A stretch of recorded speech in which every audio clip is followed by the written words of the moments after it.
So I just quickly wanted to take a look at Mad Max Fury Road, the 2015 film.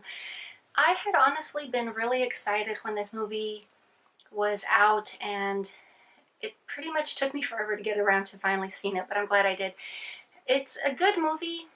It's not necessarily a Mad Max film, in my opinion. It feels more like a spin-off, but I guess to my understanding they were trying to create more of a female counterpart for Max, kind of like a female Mad Max, which is pretty much the reason that we have Furiosa, played by Charlize Theron. Now, she's actually a very cool character, but she leaves me with a lot more questions than anything else, because it's understood right early on from the beginning of the film. We have kind of a quick shot of women sitting sort of in an assembly line, and they're being basically juiced the same way that you would line up cows and milk them. But it's understood very early on. Women are, I guess you could say, more of a an object or a commodity, depending on what role they play within a certain society. But Furiosa's character leaves me very curious, because it's understood she was abducted from a young age. She was not forced into being a milker or a breeder. She was pretty much just kept alongside, like within the fortress, and she was given a position of lieutenant. So that makes me very curious, because she's not even bloodline, and she's a female. So she's not playing along the general female roles within that society. She's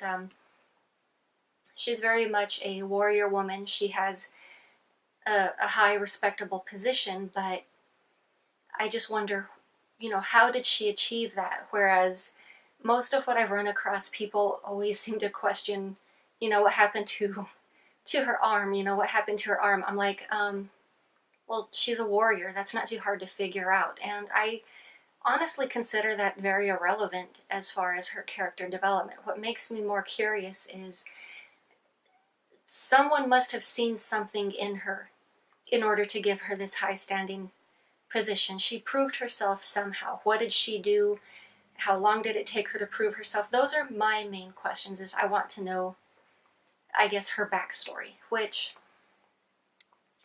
to a degree I think was discussed in the prequel comic books, which were released shortly after the film. She pretty much goes rogue very early on in the film. She steals I'm going to refer to him as the king. She steals the king's concubines, or his breeders, for lack of better terminology. But they're very young, fertile women, and she's basically, Furiosa's being pursued for having taken them out of the castle, or out of the compound. And obviously she's taken them because they begged for something better. Who on earth would want to, be someone's human blanket for the rest of their lives? But, it's just very interesting, and you see it in these women as well, the way that they're treated like objects, and they want something more, but to some degree they kind of hold that status. Like when Max's character comes along, even though it's defiant in itself, they excuse me, they kind of I guess in their own self-defense, because they've spent so much time together, they're very close bonded, but they kind of defend themselves in object terminology. I believe it's one of the lines was, of all the legs you could have shot, you shot his favorite's leg. Kind of like, oh, you're really in for it now. Or when they're in the truck and they're fleeing, and he grabs a hold of the women, and she kind of says to him in a challenging manner, "Don't damage the merchandise."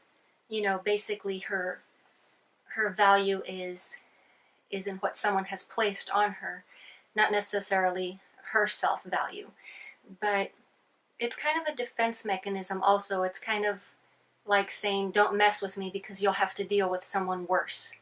So it's kind of sad in the sense because they're still hiding behind this horrible tyrant they're running away from, because I'm assuming that it's the only life they've ever known. Some people also just kind of go on the whole rant that, well, Fury Road is more of a feminist story. And I'm like, well, that's not subtle. It's in your face right from the beginning. I mean, the milker scene, which really isn't explained, it's just very blunt and brief, but obviously if you're following along with the story, it's not too hard to figure out, what their role is. And, the whole, what would you say, objectification and whatnot.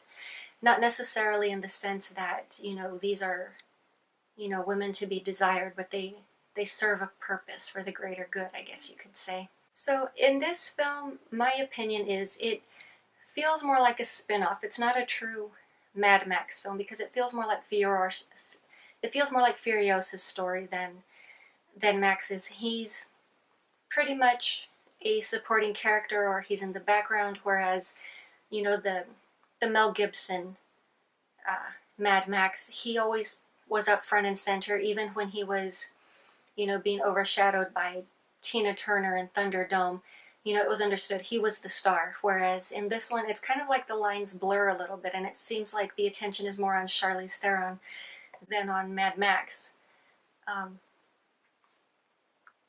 That's just my opinion, of course, but it to me, that's the reason I say it feels more like a spin-off film than an actual authentic Mad Max film. And that's what I was expecting with Fury Road, or more of a balanced distribution between the two characters, but it just feels more like it was, to me it feels more like, since it was more female-based or orientated, that it just feels to me like Charlize was the star of the film. Even though, yes, it pretty much is like a shared role between, of course, Furiosa and Mad Max. But, all in all, a fairly good film. I think it's interesting, the director's take on this as well, because he wanted to differentiate this from other apocalyptic films, or post-apocalyptic films. In the sense that most, post-apocalypse films are very dark, they're drab, they're dreary. And here you actually have bright, vibrant color. It can pass for happy or content. And the whole reasoning behind that was that, people, regardless of,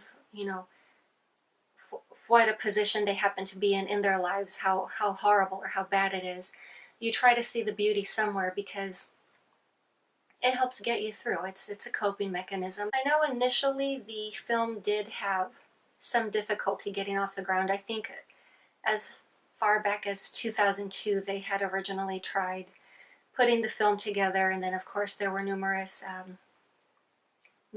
issues which were outside of the director's control, and the film kept getting shelved and pushed back. And I think at one point the director shelved the Mad Max idea just to direct Happy Feet. I'm glad that this film actually did finally see the light, and if I'm reading correctly, he also signed on to do 3 more Mad Max films, so I definitely want to see the direction that this reboot goes in. I think to some degree all of us would definitely like to just kind of slip into this world one more time and just take a look, but very, very awesome film. Great action sequences, and it's actually the director's wife who edited the film, who reportedly had never edited an action film before, and she did an excellent job. She even won an award for this, but to my understanding, the director chose her because he didn't want this to look like every single other action film out there. If in his opinion, if a man had edited this, it would have had a certain look and approach to it, and he wanted something completely different. And I think they definitely succeeded with this. And yeah, I enjoyed the film. It wasn't really what I was expecting. I honestly think it could have been better. It was a good movie, but I wasn't crazy about it. But yeah, I mean, even if you're a Mad Max film or, just an action junkie, I would say, yeah, definitely take a look at it. It's honestly a good film. It's just, I guess I just went into it expecting something different. But that's pretty much it, and I will talk to you guys later.